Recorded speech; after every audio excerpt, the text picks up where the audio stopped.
আসসালামু আলাইকুম প্রিয় ফ্যান ফলোয়ার ও বন্ধুবান্ধববৃন্দ। আজ ঈদের দ্বিতীয় দিন।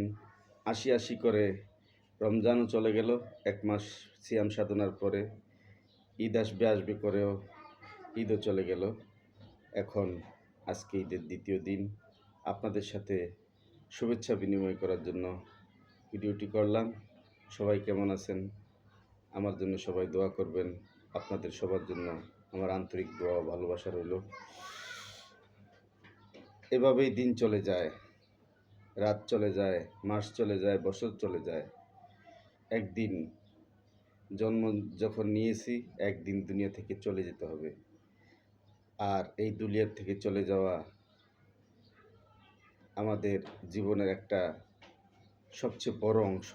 আর আমরা যে দুনিয়াতে আসি বা এসেছি, এই দুনিয়া আমাদের কাছে স্থায়ী নয়। এই দুনিয়া আমাদের চিরস্থায়ী নয়। আমাদের চিরস্থায়ী বাসস্থান হলো মৃত্যুর পর যে জীবন, সে জীবনের। আর সে জীবনের জন্যই আমরা প্রস্তুতি নিতে হবে এই দুনিয়াতে ভালো কাজ করে।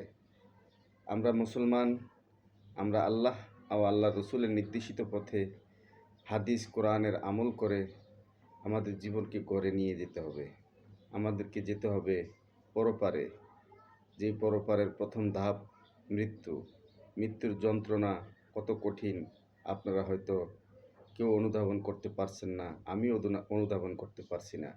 কিন্তু রসুল করিম সাল্লাল্লাহু আলাইহি সাল্লাম বলেছেন, মৃত্যু এত কঠিন যে মৃত্যুর কষ্ট ধাপ অতিক্রম করতে পারবে, তার সমস্ত কিছুতেই আল্লাহ রাব্বুল আলামিন সহজ করে দিবেন। মৃত্যুর কষ্টের পর মৃত্যু হয়ে গেল, এবার কবরের জীবন, কবরের কঠিন আযাব, কঠিন শাস্তি। যে নেককার তার জন্য সুখবর, যে বদকার তার জন্য কঠিন আযাবের দুঃসংবাদ দেওয়া হয়েছে। এটা আল্লাহ রাব্বুল আলামিন কোরআন শরীফে দিয়েছেন। রসুল পাক সাল্লাল্লাহু আলাইহি ওয়াসাল্লাম হাদিস শরীফেও অনেক হাদিস দ্বারা উল্লেখ করেছেন, হাদিসের মধ্যে উল্লেখ করেছেন। আমরা এজন্য এই দুনিয়াবী জীবনকে আমাদের নিজেদের জীবন না মনে করে এটা আল্লাহ রসুলের রাস্তায় ব্যয় করা আমাদের জন্য খুবই জরুরি। কেননা এই দুনিয়াতে আমরা বেশি দিন থাকবো না।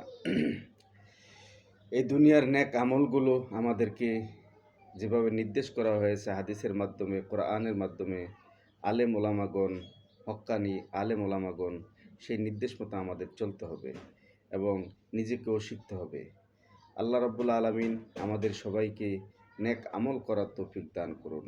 কবরের আযাব থেকে রক্ষা, হাসরের ময়দানে বিচার, মিজান, ফুলসেরাত সব কিছু পার হয়ে যখন জান্নাতি জান্নাতে যাবে, জাহান্নামী জাহান্নামে যাবে, তখন মানুষ অনুধাবন করবে কি সুখ আমি আরও পেতাম, বেশি পেতাম যদি দুনিয়াতে নেক আমলগুলি করতাম। আজকে আমি নেক আমলগুলি কম করার কারণে এই সুখ কম পেয়েছি বা এই সুখ কম পেয়েছি, অমুক জান্নাতি ভালো সুখ পেয়েছে, অমুক জাহান্নামী ভালো দুঃখ ইত্যাদি। এখন প্রশ্ন হলো, আমরা দুনিয়াতে নেক আমলগুলো কিভাবে করব? দুনিয়াতে যে নেক আমলগুলো আছে সেগুলির মধ্যে সর্বোত্তম আমল হলো আমাদের নামাজ। আল্লাহ রাব্বুল আলামিন 5 ওয়াক্ত, রসুল পাক সাল্লাল্লাহু আলাইহি ওয়াসাল্লাম 5 ওয়াক্ত নামাজ মেরাজের রাত্রে মিরাজ থেকে নিয়ে এসেছেন। এই নেক আমলের মধ্যে সর্বোত্তম নেক আমল এবং ফরজ হুকুম হলো 5 ওয়াক্ত নামাজ। এই 5 ওয়াক্ত নামাজে 17 ফরজ। এই 17টি ফরজ আমাদেরকে বাধ্যতামূলক 5টি টাইমে, 5টি সময়ে আমাদেরকে আদায় করতে হবে। তাই সবাই বেশি বেশি নামাজের প্রতি গুরুত্ব দিবেন, সবাই বেশি বেশি নেক আমল করতে চেষ্টা করবেন।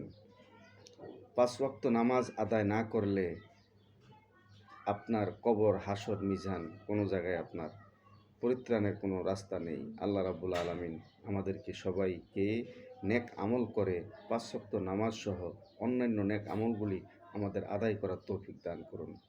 সবাই আমার ভিডিওটি ভালো লাগলে একটু শেয়ার করে দিবেন।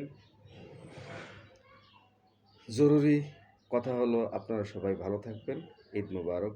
ঈদের যাতায়াত, বেড়ানো, ঘোরাফেরা সব কিছু যেন আনন্দঘন মুহূর্তের মধ্যে শেষ হয় এবং আনন্দঘন মুহূর্ত শেষ করে আবার যেন যার যার কর্মস্থলে ফিরে আসতে পারেন ঠিক মতন। আল্লাহ সবাইকে দীর্ঘ হায়াত দান করুন। ভিডিওটি শেয়ার করে দেবেন।